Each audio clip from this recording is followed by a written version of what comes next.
Tak disangka, Nabi Ibrahim yang dikenal sebagai kekasih Allah dan sosok yang paling teguh dalam keimanan, ternyata pernah dengan penuh harap memohon ampun untuk ayahnya yang kafir. Namun, ada suatu peristiwa mengejutkan yang membuatnya berhenti berdoa dan menyerahkan sepenuhnya keputusan kepada Allah. Apa yang sebenarnya terjadi?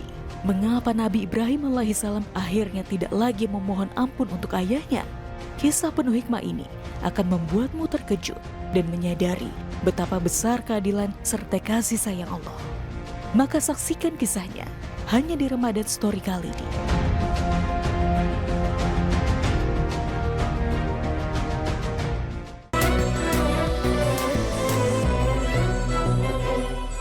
واغفر لأبي إنه كان من الضالين.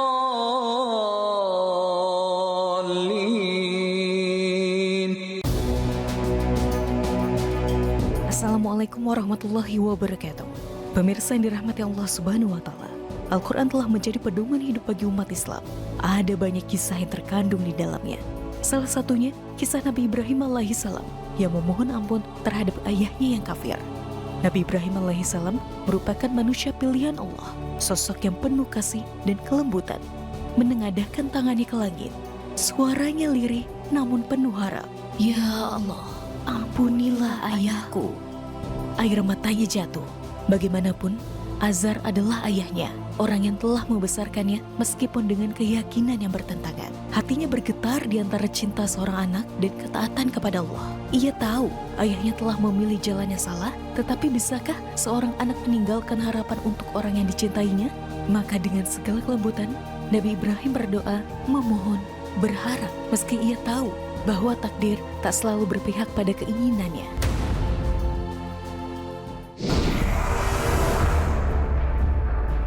Langit malam Babilonia dipenuhi bintang-bintang, namun di bawahnya kegelapan merajalela. Bukan karena matahari telah tenggelam, melainkan karena hati manusia telah lama terhijab oleh kesesatan. Di kota yang megah, dengan istana-istana menjulang, suara-suara nyanyian pemujaan berhala menggema, bercampur dengan aroma dupa yang membakar udara. Di sanalah, di tengah masyarakat yang tenggelam dalam penyembahan patung-patung batu, seorang bayi kecil lahir ke dunia. Ia adalah Ibrahim, anak yang kelak akan mengguncang keyakinan kaumnya dan menantang dogma yang telah diwariskan turun-temurun. Saat itu, Babilonia diperintah oleh seorang raja kejam, Namrud, yang menganggap dirinya sebagai Tuhan. Ia bukan hanya seorang penguasa, tetapi juga seorang tiran yang menuntut rakyatnya untuk tunduk dan menyembahnya. Siapapun yang berani menentang, hanya ada satu hukuman, kematian.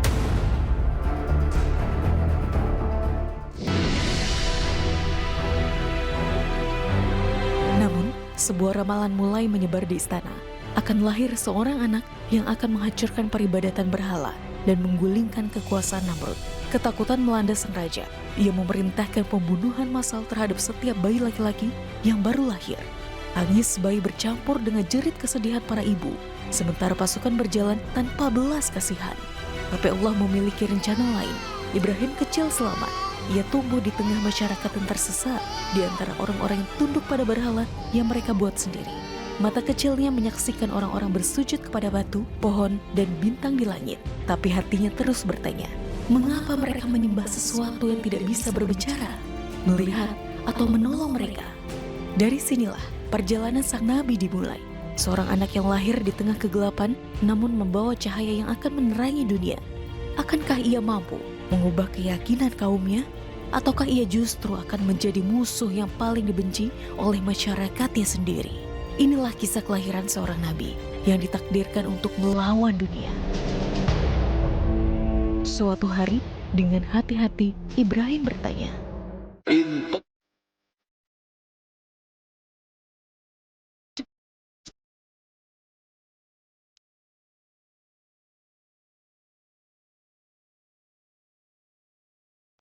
"Hai Bapakku, mengapa engkau menyembah sesuatu yang tidak mendengar, tidak melihat, dan tidak pula bermanfaat kepadamu sedikit pun?"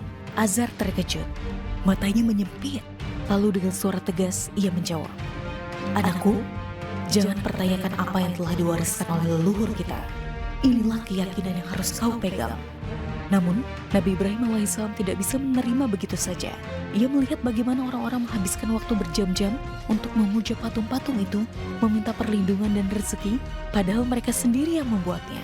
Bagaimana bisa benda yang mereka pahat dengan tangan mereka sendiri dianggap sebagai sesuatu yang berkuasa? Azam terdiam, matanya menyempit, mencoba memahami maksud anaknya. Namun, nada suara Ibrahim semakin dalam, dipenuhi kepedihan.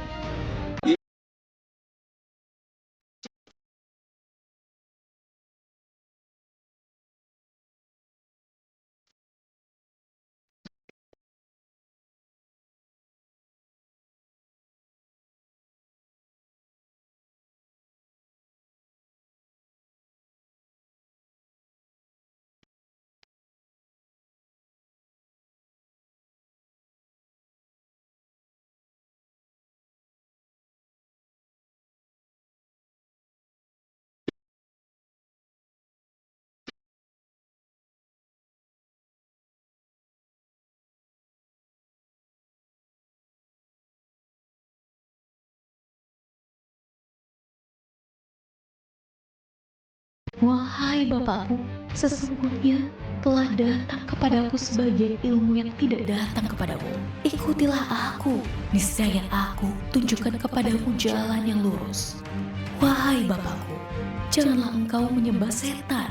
Sesungguhnya setan itu sangat durhaka kepada Tuhan yang Maha Pemurah. Wahai Bapakku, sesungguhnya aku takut azab dari Tuhan yang Maha Pemurah menimpamu, sehingga engkau menjadi teman setan. Wajah Azar mulai memerah, urat-urat di lehernya menegang. Ia, seorang pemahat berhala yang dihormati kaumnya, kini dipertanyakan oleh anaknya sendiri. Suaranya meninggi. Wahai Ibrahim, apakah kamu membenci Tuhan-Tuhanku? Jika kau tidak berhenti mencela Tuhan yang kusembah, aku akan mengusirmu. Jangan pernah kembali ke rumah ini. Hati Ibrahim remuk. Ia tidak hanya berbicara sebagai seorang nabi, tetapi juga sebagai seorang anak yang mencintai ayahnya.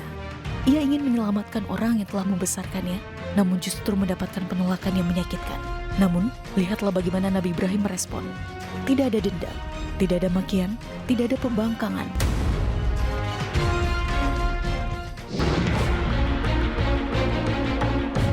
Seorang anak yang diusir tapi tetap mendoakan. Seorang anak yang ditolak tapi tetap mencintai. Lalu, dengan langkah berat, ia pergi.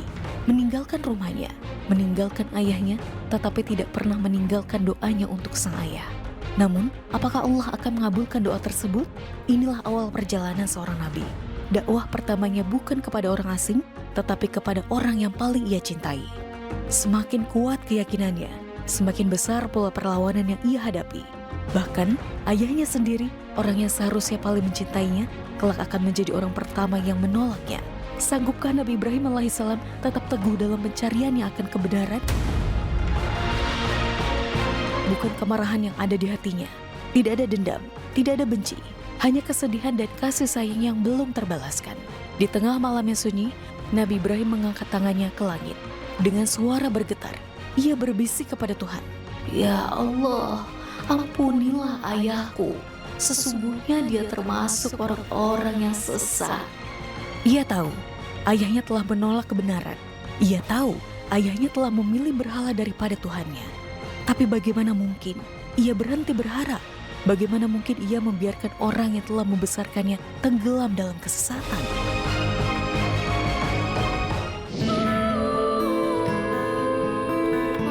Tangisnya jatuh ke bumi, tapi doanya terangkat ke langit. Ia tidak meminta kehancuran untuk ayahnya, melainkan ampunan. Ia tidak mengadukan keluh kesah, tetapi memohon kebaikan. Namun, Allah memiliki ketetapannya. Ketika seseorang memilih jalan kesesatan dan menutup hatinya dari kebenaran, bahkan doa seorang nabi pun tidak bisa mengubah takdirnya. Allah menegur Ibrahim bahwa doa bagi orang yang mati dalam kekafiran tidak akan diterima. Hati Ibrahim semakin remuk. Ia bukan hanya tentang kehilangan seorang ayah, ini tentang kehilangan harapan bahwa ayahnya akan kembali kepada kebenaran. Tapi, meskipun doanya tidak dikabulkan, cinta Ibrahim kepada ayahnya tidak pernah berubah. Ia tetap mendoakan keselamatan untuk anaknya. Ia tetap mengenangnya dengan kasih sayang. Karena begitulah seorang anak yang berbakti. Tidak pernah berhenti berharap kebaikan untuk orang tuanya, bahkan ketika dunia memisahkan mereka. Malam itu, di bawah langit Babilonia, seorang anak kehilangan ayahnya, tapi tidak pernah kehilangan cintanya.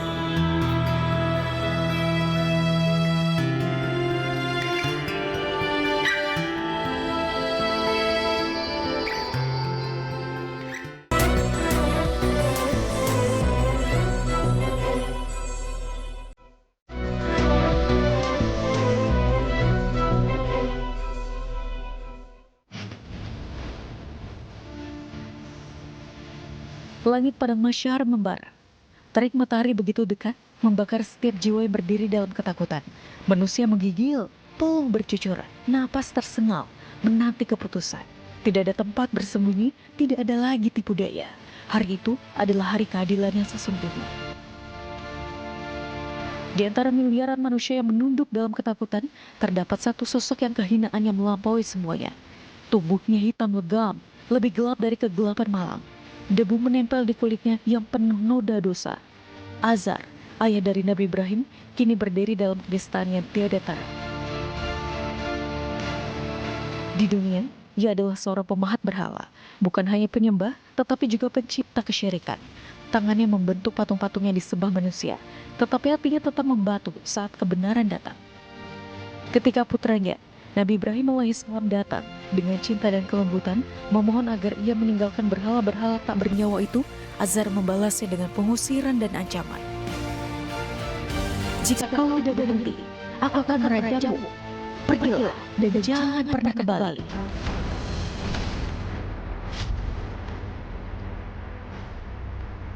Kata-kata itu menusuk hati Nabi Ibrahim, tetapi ia tetap mendoakan ayahnya. Ia tetap berharap, tetap memohon, tetap mengasihi.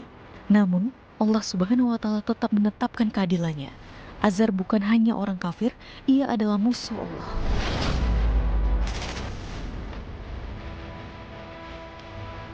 Sekarang di hadapan seluruh manusia dan para malaikat, Azar berdiri dalam kehinaan yang tak bisa dibandingkan dengan siapapun.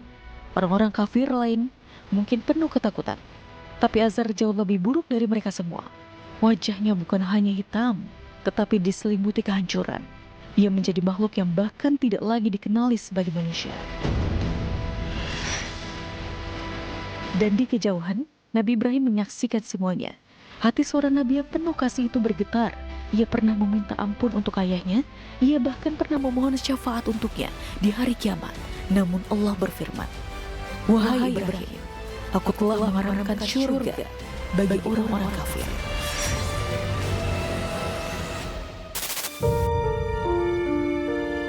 Maka, agar Ibrahim tidak lagi bersedih, Allah mengubah Azar menjadi makhluk yang hina. Ia bukan lagi manusia yang bisa dikenali, tetapi simbol dari kehancuran seorang yang dengan sadar menolak kebenaran. Dan saat itu, Nabi Ibrahim pun memahami ayahnya telah hilang selamanya.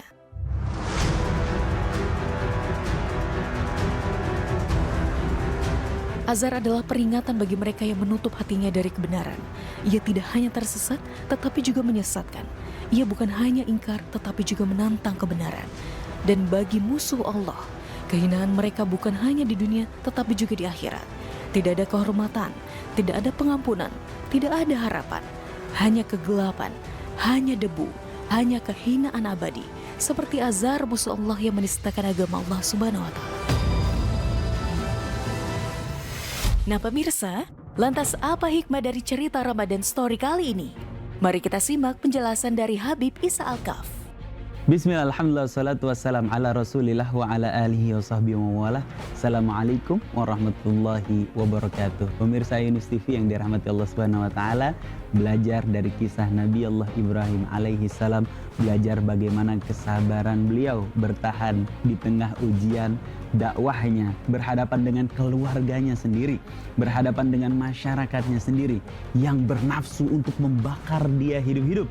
Karena tidak lain dan tidak bukan, Nabi Allah Ibrahim ingin menyelamatkan mereka dari penyembahan kepada kebodohan, penyembahan kepada makhluk yang mereka ciptakan sendiri. Dalam kalimat yang luar biasa lembut disampaikan oleh Nabi Allah Ibrahim, "Ya abati, idh qala li abihi, ya abati lima ta'budu ma la yasma'u wa la yubsiru wa la yughni anka syai'a."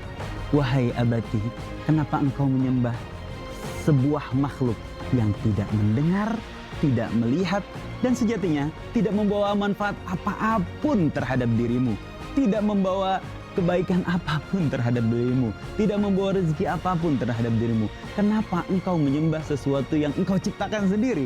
Apa bukan kebodohan ini namanya? Apa bukan Nabi Ibrahim ingin menyelamatkan mereka dari kesesatan yang mereka lakukan selama ini, dari kesia-siaan ibadah yang mereka lakukan selama ini? Nabi Ibrahim tidak lain dan tidak bukan ingin menyelamatkan mereka dari azab dan murkanya Allah Subhanahu wa taala, sekali lagi dengan cara yang luar biasa lembut. Tapi apa yang diterima oleh Nabi Allah Ibrahim? Apa tanggapan mereka dari niat baik Nabi Allah Ibrahim dengan cara yang luar biasa baik yang dilakukan Nabi Allah Ibrahim, cara yang luar biasa sopan yang dilakukan oleh Nabi Allah Ibrahim?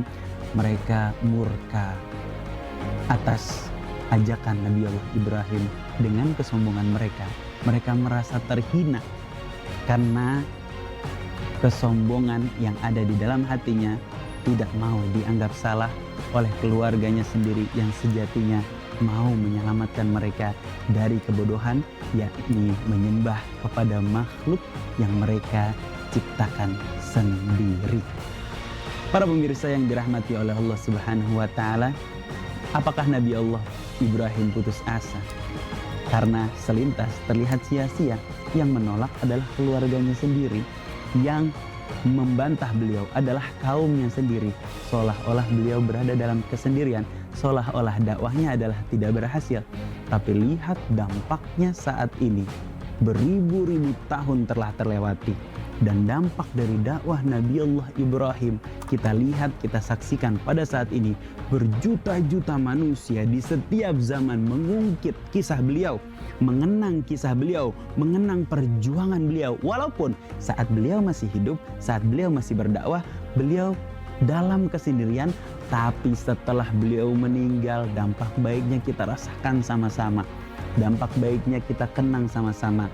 Dan semua keimanan yang datang, yang masuk ke dalam hati kita, tidak lain dan tidak bukan pahala jariahnya mengalir kepada beliau. Yakinlah, selama kita dalam perjuangan di jalan Allah, selama kita mencari keridhaan Allah, apapun respon dari makhluk Allah tidak membahayakan kita. Apapun respon dari makhluk Allah tidak harus membantah atau mengurangi semangat kita. Apapun respon dari orang-orang sekitar kita, jangan sampai menghilangkan motivasi kita untuk senantiasa berada di jalan Allah. Karena dampaknya siapa tahu bukan terjadi pada saat ini, dampaknya nanti akan ada di waktu yang terbaik yang Allah tetapkan atas balasan kebaikan yang kita lakukan karena Allah Subhanahu wa taala. Tetap semangat walaupun dalam kesendirian. Wallahu a'lam bishawab.